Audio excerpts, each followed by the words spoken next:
Zest comes with a darning plate. The darning plate sits on top of the needle plate, in a sense covering or inhibiting the feed dogs from reaching the bottom of the presser foot.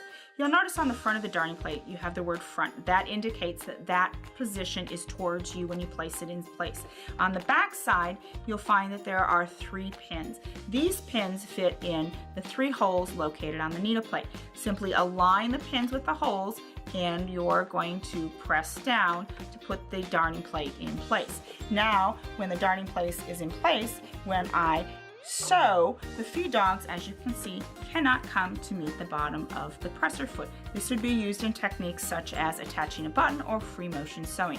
To remove the darning plate, all that you need to do is to simply lift up and pull out, and now you're back to feed dogs in full position. This is how easy it is to use the darning plate for techniques such as buttons, attaching buttons, or for free motion sewing.